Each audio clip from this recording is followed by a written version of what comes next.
Alerte, alerte, alerte, alerte, alerte. Il y a le feu, la team. Il y a le feu. Bon, plus sérieusement, c'est plus le moment d'investir, la team. C'est mort, c'est terminé. Donc, bref, je vous mets le sommaire ici. Si tu es nouveau, welcome. N'hésite pas à t'abonner et à activer la petite cloche pour ne rater aucune de ces prochaines vidéos. Le plan, il est corsé.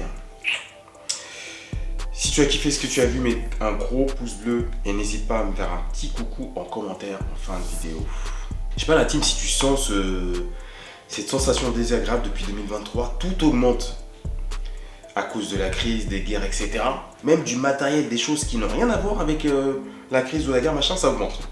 Tout augmente. Les œufs, les pâtes, le fromage, le beurre, l'immobilier, les taux, les machins. Tout augmente, c'est pas possible. C'est une situation trop bizarre. Plus personne n'a de thunes en fait. Les gens perdent du pouvoir d'achat. Là, je suis en train de vendre mes biens. Je peux vous dire que les gens, ils ont plus de thunes pour acheter. La retraite à 65 ans. Et on va où? On va où? Ça va s'arrêter quand, ce merdier là? C'est un merdier. On sent que le pouvoir d'achat, il diminue. Même si les gens qui ont de l'oseille, alors les gens qui ont moins d'oseille, c'est pire. C'est la merde.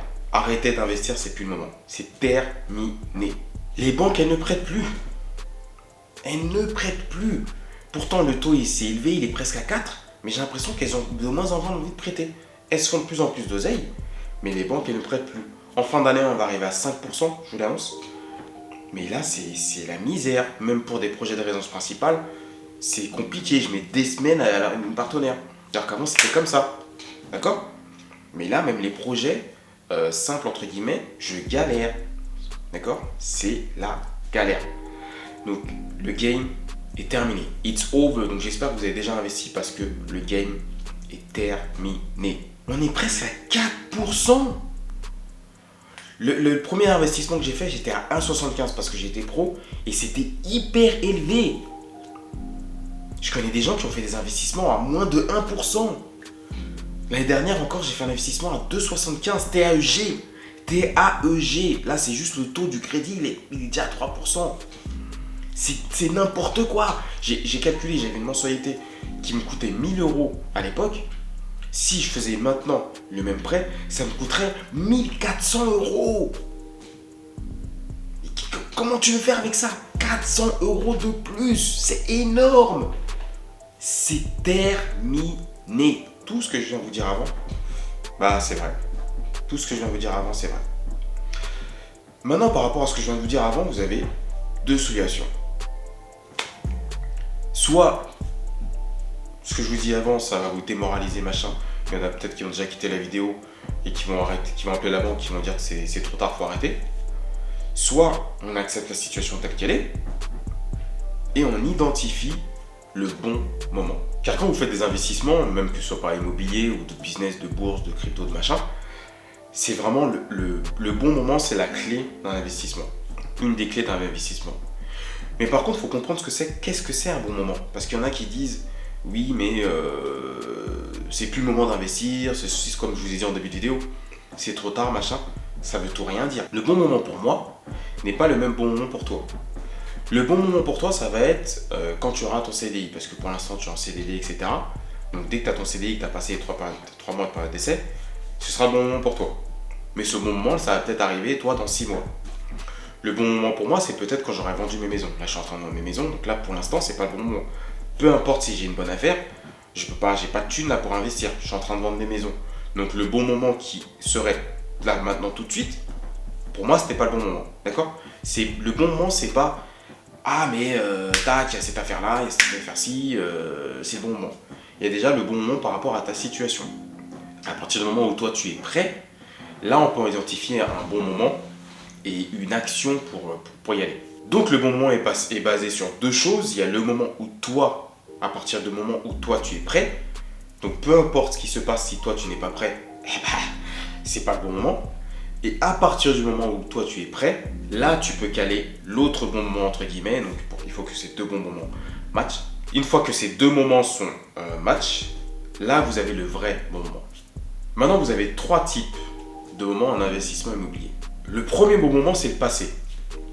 Tous ceux qui ont investi à Paris quand c'était en francs, c'était le bon moment. tous ceux qui ont investi à Bordeaux, alors qu'ils n'avaient même pas en tête le train qui maintenant 2 heures ou 3 heures, c'était le bon moment. Tous ceux qui ont investi dans le Grand Paris, avant même qu'on en parle du Grand Paris, c'était le bon moment. Tous ceux qui ont investi dans un endroit où il y a le métro, un concert qui s'est créé, etc., etc., c'était le bon moment. On ne peut pas retenir dans le passé, t'es d'accord avec moi? Enfin, moi, personnellement, je ne peux pas. Donc, le passé, ça sert à quoi? Ça nous sert de repère, ça nous sert de base pour comprendre comment trouver le bon moment. On a vu que lorsqu'on investit, lorsqu'on fait un investissement où il y a une grande ligne qui va apparaître, les prix vont doubler, tripler. Donc, vous pouvez vous servir de ça pour vous dire, ok, je ziote un peu toutes les petites villes qui sont susceptibles d'aller vers Paris. Et si vous arrivez à trouver la ville où il y aura le train bientôt, donc le mieux c'est quand on en parle mais que c'est pas encore prêt. Clairement, si vous investissez avant que ce soit mis en place, lorsque ce sera mis en place, vous allez gagner de l'argent. Donc il ne faut juste pas en perdre quand vous investissez, mais après vous allez gagner de l'argent. Donc on se sert du passé pour trouver le bon moment. D'accord? Ça c'est un premier élément. Pareil pour tout ce qui est jeux olympiques, etc.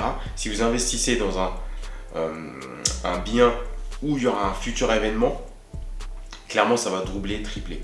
Donc tout ce qui est événement exceptionnel, transport, surtout les transports, concerts, etc. par rapport à la LCD, etc.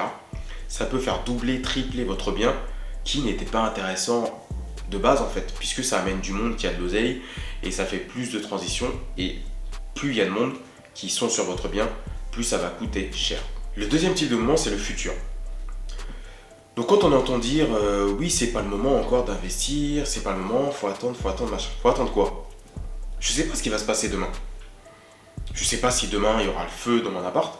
Je sais pas si demain le concert en question ou la petite salle qui me fait gagner de l'oseille aujourd'hui, je sais pas si ça peut exister. Je sais pas si demain ils vont couper cette ligne. Je sais pas si demain ils vont me mettre un gros immeuble alors que moi je suis en maison. Je ne sais pas. Je ne nie pas l'avenir. Donc arrêtons de dire les taux vont ceci, les taux vont baisser dans 2 ans, faut attendre 2 ans, faut attendre 3 ans parce qu'il y aura peut-être un nouvel événement, un nouveau transport qui va se créer, j'en sais rien. On ne lit pas l'avenir. Donc comme je vous l'ai dit, on se sert du passé pour investir, c'est-à-dire qu'on identifie les choses qui peuvent peut-être arriver. Ne dites pas ce n'est pas le bon moment parce que il faut attendre que ceci, cela. On ne lit pas l'avenir en fait.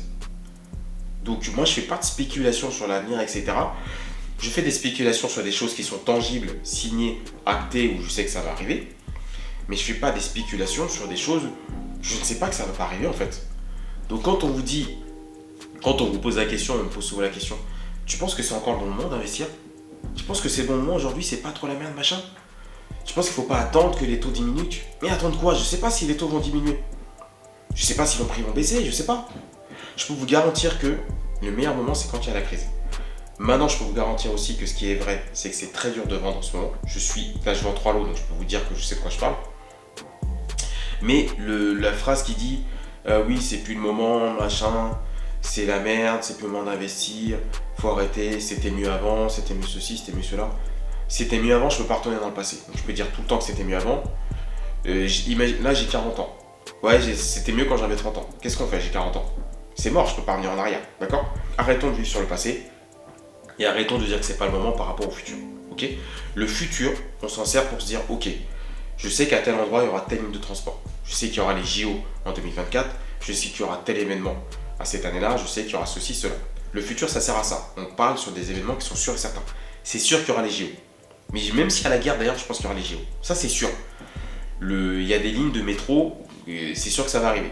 Il y a des lignes de transport de petites villes qui vont rejoindre des grandes villes, Paris, c'est sûr que ça va arriver. Ça, c'est sûr, c'est tangible. Je peux me baser là-dessus pour investir dans ces villes-là, d'accord? Mais les trucs de est-ce que les taux vont baisser, est-ce que les prix vont baisser dans 2 ans, 3 ans, je n'en ai aucune idée, d'accord? Donc, on ne fait pas des spéculations du hasard machin, on se base sur le futur tangible pour investir maintenant. Ensuite, le bon moment, c'est maintenant. Comme tu entends dire, on dit toujours le bon moment, c'est après-demain. Aujourd'hui, tu regardes du contenu comme cette vidéo. Demain, tu te formes, tu commences à rechercher, à ressasser ce que tu as appris. Et après demain, tu te lances.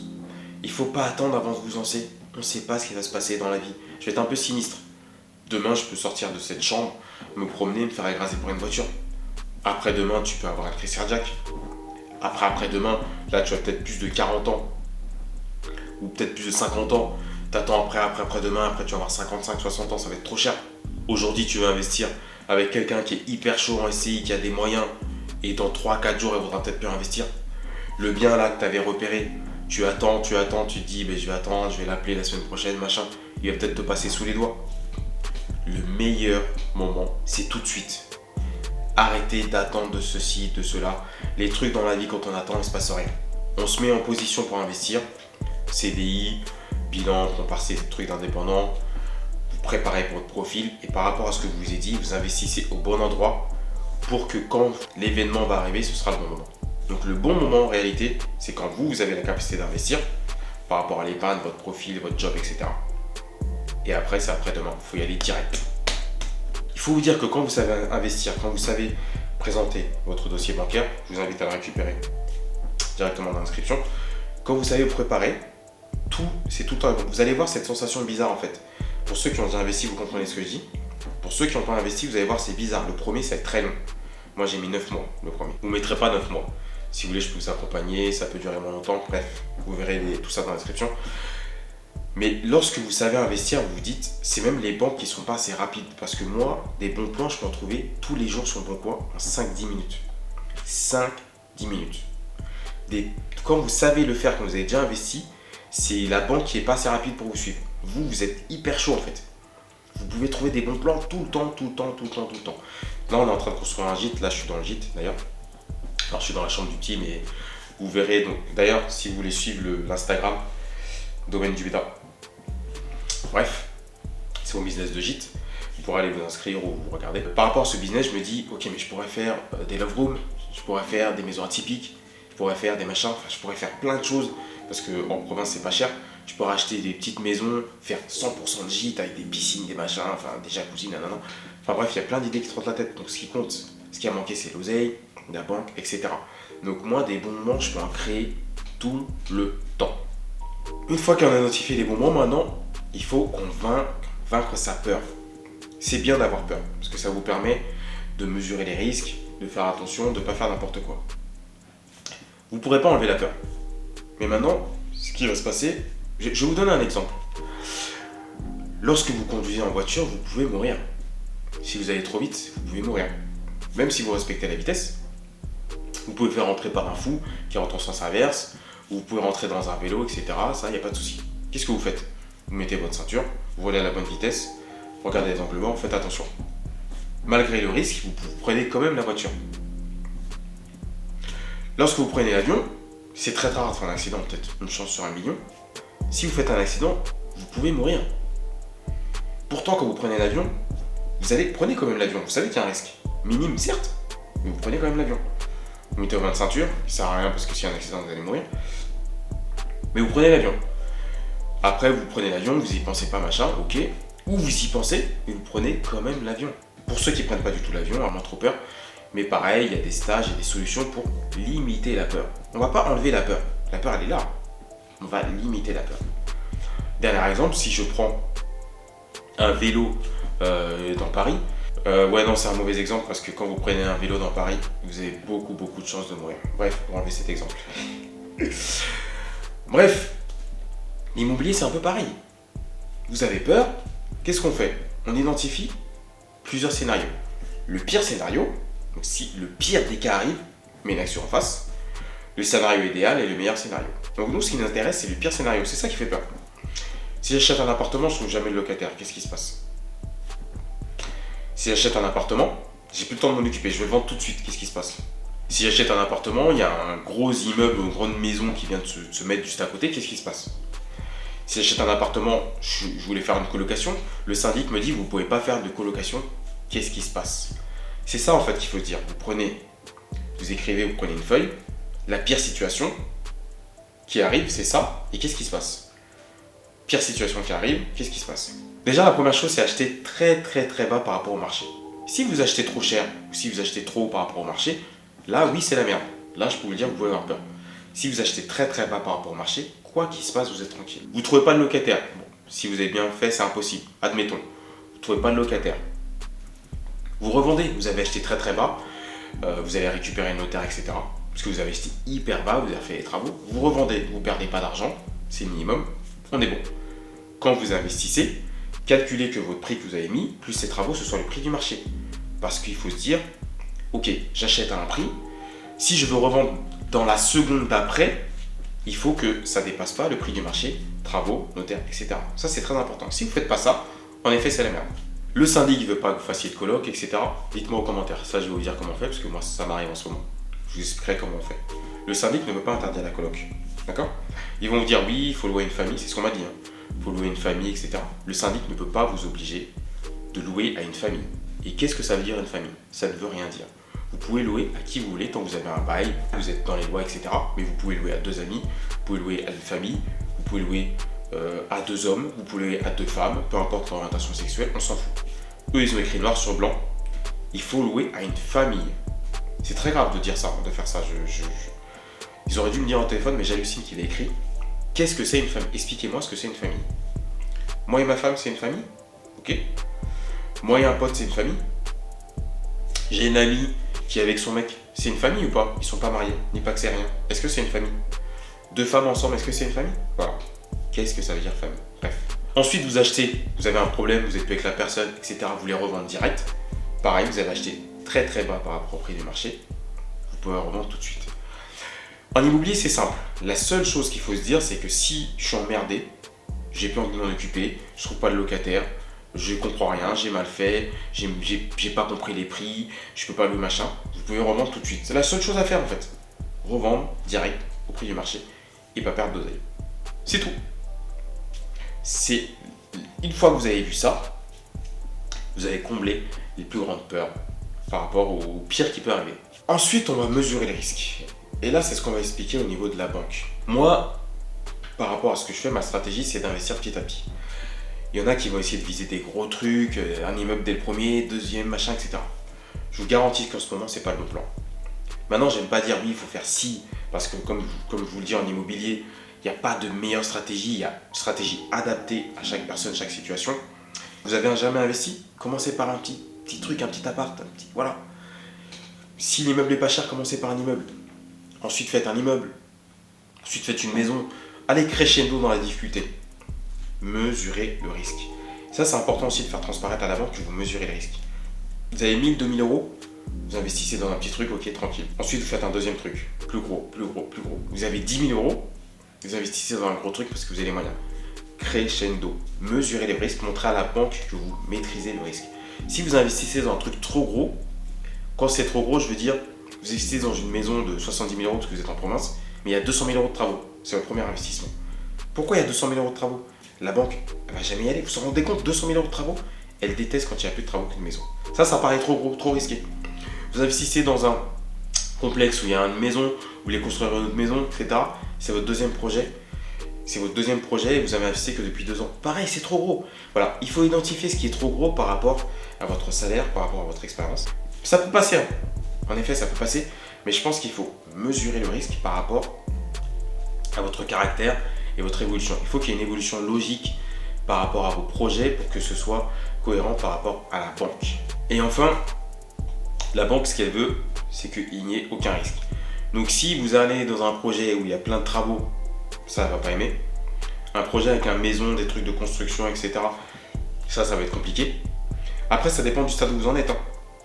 La banque, elle va se dire, attendez, c'est son deuxième projet, il gagne machin. Donc déjà, si vous présentez ça la première fois, vous n'avez jamais gagné de thunes, bon courage.